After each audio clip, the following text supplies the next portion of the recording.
ต้นพี่น้องโนก็มีต้มแล้วก็ฟ้ากินเลยแล้วเราปลาให้น้ำไปเลยอันนี้แห้งๆขยะเราน้ำมันนุ่มแล้วตัวหอกกระไร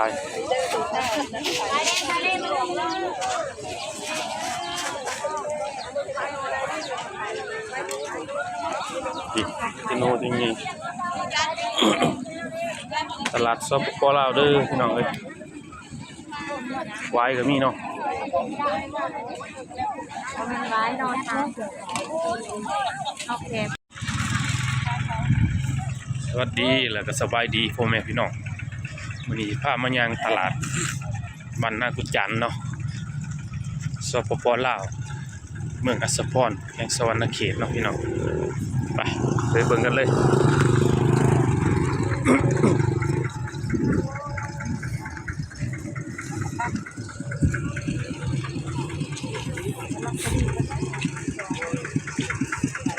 ห้ามเรามีขายเนาะ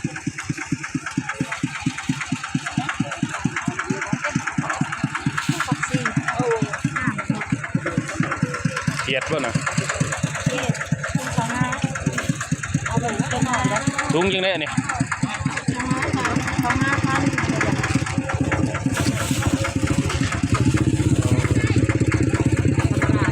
ถุงเดียวเนาะ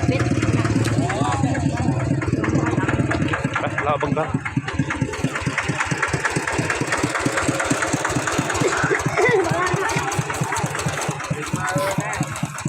ตลาดบ้านนากุจาน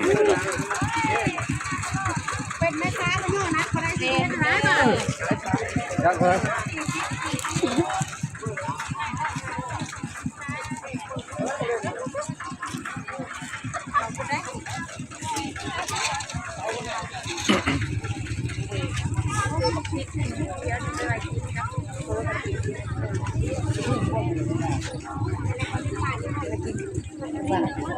เอาละเดี๋ยวหมูน้อยของก่อนเลยหมูสามเพิ่มน้อยๆร้านน้า3 ล้านหมูหมูทำหมูโย่เฮ้ย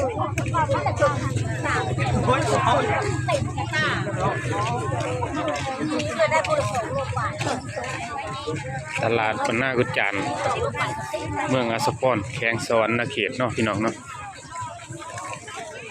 บรรยากาศก็สิประมาณนี้แหละพี่น้องผู้ดียกปลาห้ามมาซื้อเนี่ยนะ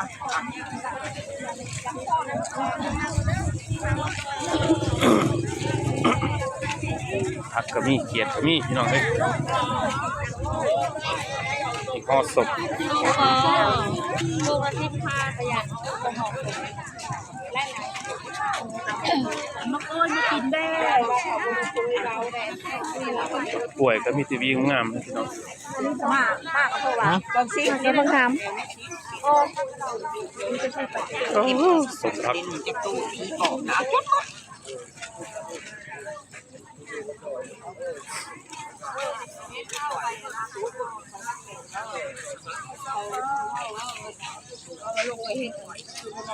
มีเท่าน้ำได้กินปะชุ่มมาแล้วนะมีหอยอยู่ดิข้าวกองทะเลนี่นะแม่ข้าวมากองนึงอ่ะ10,000กอง10,000ปันโบแนนอ่อนนี่ปันแนนผมแค่นี้แหละปันนี่แนนลูกเอาซองบุญโจกบ้าง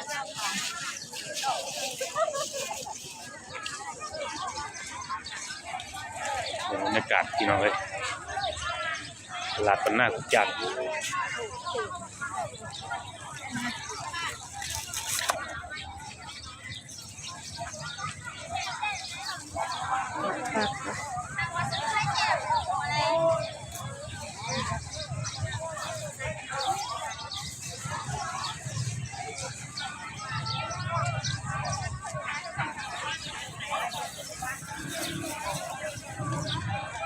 ไปเช็ด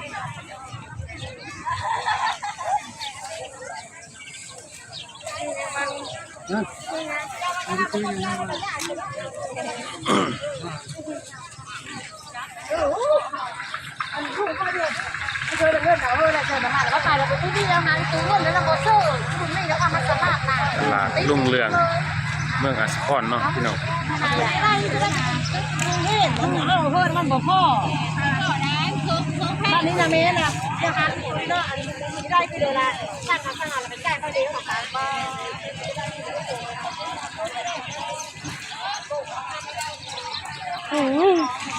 ผักเนาะพี่น้อง เอามะเขือนี่ได้ไปใส่ละข้าว เนี่ยเนาะ เดี๋ยวมะกรูดมาพี่ย่า ปิ้งทอดนี่เบิดพี่น้องเอ้ยขอบคุณขนมจีน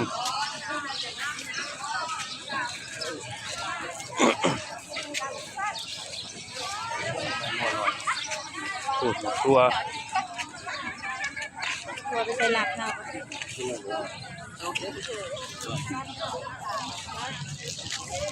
มัดเท่าไรเนาะอันนี้ มาเท่าไรมะกรูดนี่แม่นี่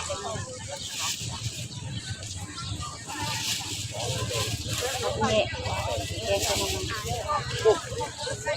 ใส่ของสิต่อละ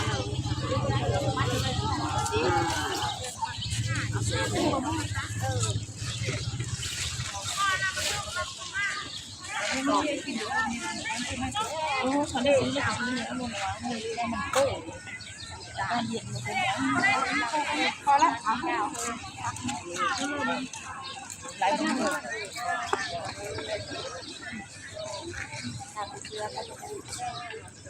เดี๋ยวเข้าหาพัน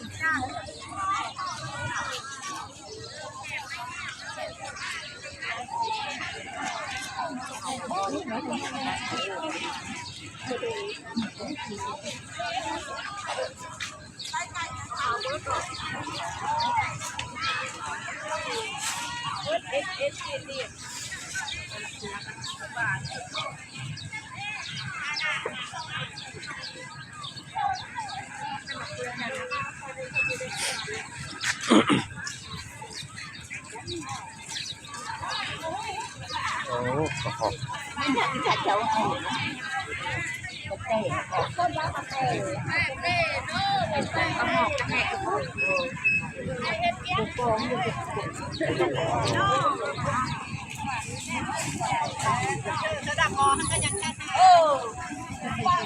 ณ ไหวเลยซื้อ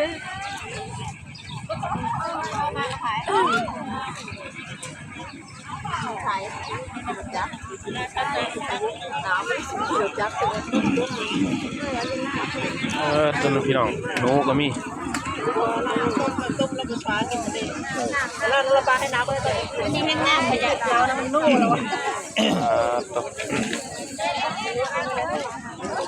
ตัวหอกกระลาย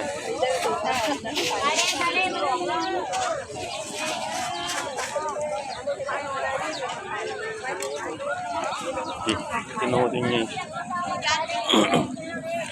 ตลาดสปปลาวเด้อพี่น้องเอ้ย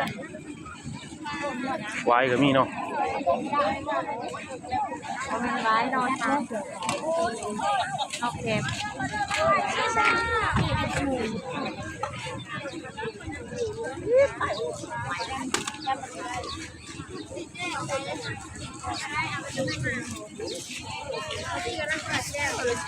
กินมาก่อน